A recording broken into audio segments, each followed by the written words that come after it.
as the U.S. market is closed for the weekend, this being Saturday, November 1st, 2025, we have a clear picture of where SoFi Technologies, ticker SOFI, ended the week.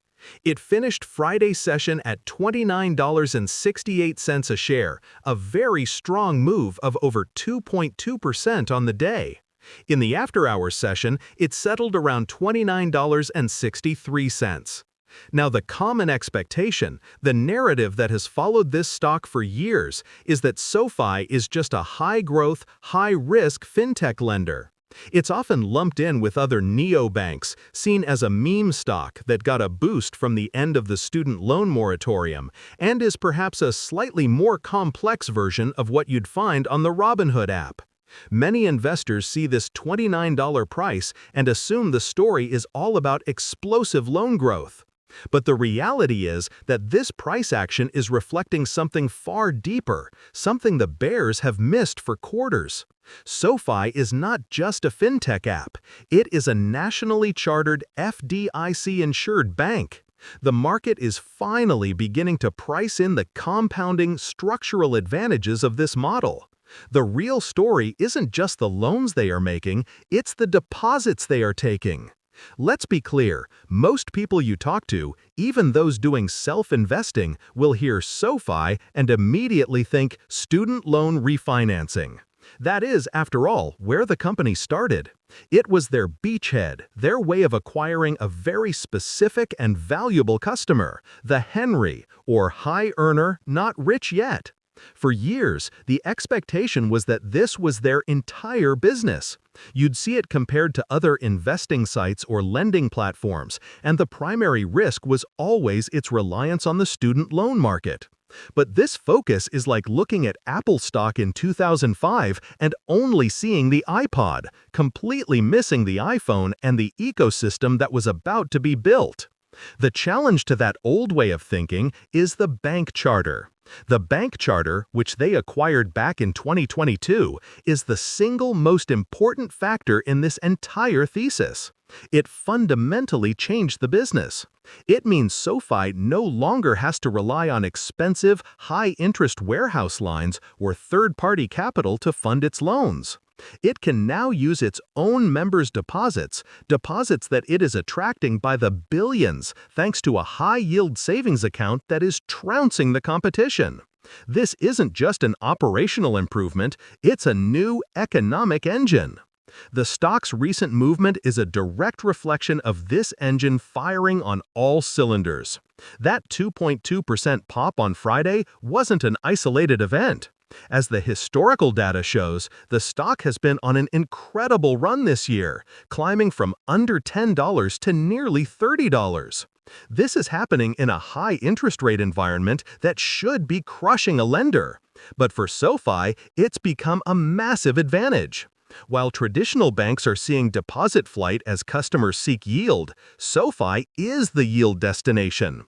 They offer a compelling rate on their SoFi Money accounts, pulling in a torrent of low-cost, sticky capital. This capital is then lent out via personal loans, student loans, and mortgages at a much higher rate. The difference is their net interest margin, or NIM, and it is expanding rapidly. The reaction to their Q3 earnings report just this past week was the final confirmation. SoFi reported record-adjusted net revenue of $950 million, up 38% year-over-year.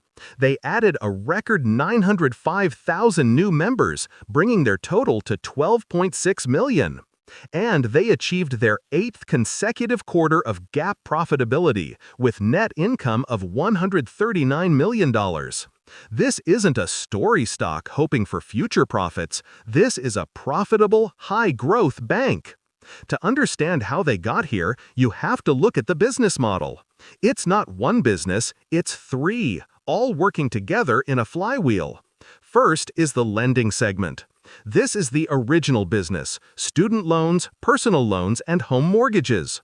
This is the primary profit center. The bank charter supercharges this. They can hold more of these high-quality loans on their own balance sheet, capturing the entire interest stream for themselves. This is a massive advantage over competitors who must sell their loans off for a small one-time gain. Their personal loan originations hit an all-time high of $7.5 billion last quarter. Even student loan originations, the old business, jumped 58% to $1.5 billion. Second is the financial services segment. This is the ecosystem, the one-stop shop. This includes SoFi Invest, their SoFi investing platform, where members can trade SoFi stocks and SoFi ETFs.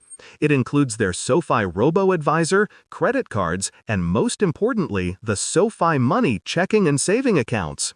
This segment is the member acquisition funnel. It's designed to bring people into the SoFi world at a very low cost. They might come for the online investing platform, which competes with Robinhood stock trading or Fidelity investments, or they might come for the high-yield savings account. Once they are in, SoFi relentlessly cross-sells them into its high-margin lending products. Their Q3 report showed a cross-sell rate of 40%. That is an incredible number, proving the flywheel is working. Third, and this is the part many investors using even sophisticated platforms like interactive brokers completely miss, is the technology platform. This is their B2B software-as-a-service business. SoFi owns Galileo, a payment processing and digital banking backend that provides the infrastructure for other fintechs and banks. They also own Technisys, a modern cloud-native core banking platform. This segment just posted $114.6 million in revenue last quarter.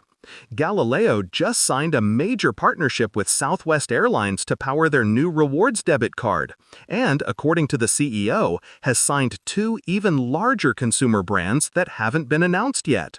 This means SoFi profits not only from its own success, but from the broader growth of the entire digital finance industry. It's a high-margin, sticky revenue stream that provides diversification and a massive, underappreciated growth vector. This brings us to the future outlook, and it's critical to frame it in that expectation versus reality model. The expectation is that SoFi will continue to be a dominant force in digital-first banking, a financial supermarket for the next generation, stealing share from legacy giants who are weighed down by brick-and-mortar branches and old tech. The catalysts are clear. First, continued net interest margin expansion as their deposit base grows faster than their loan book. Their deposits now stand at a staggering $33 billion. Second, the growth of the financial segment. The more people they bring into their individual brokerage and banking accounts, the larger the funnel for their lending business. Third, the explosion of the technology platform. The new partnerships with major brands could make this segment, which is almost an afterthought for most analysts, a core part of the profit story by 2026.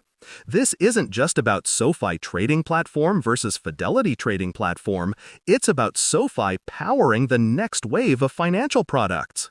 But we have to look at the reality of the risks. The bear case is potent. First, credit quality. SoFi is a bank, and banks are cyclical.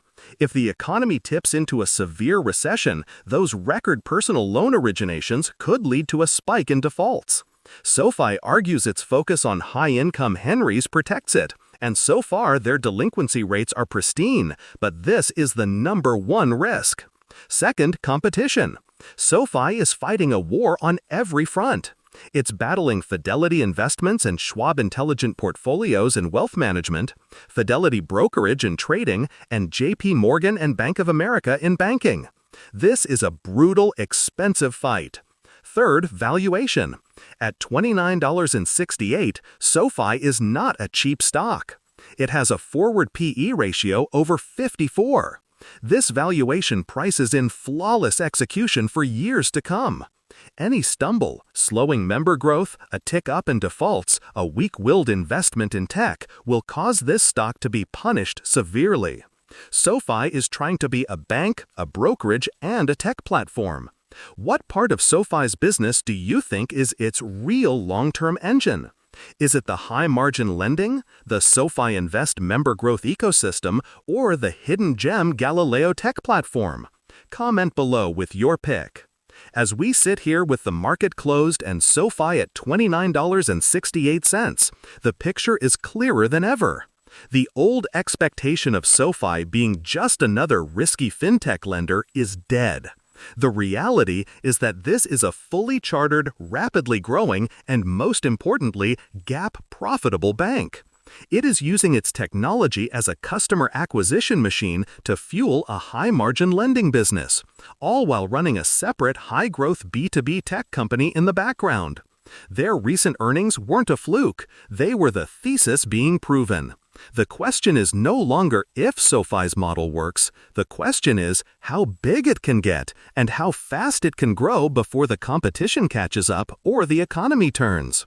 The transition from a speculative story to a fundamentals-driven growth company is happening right now.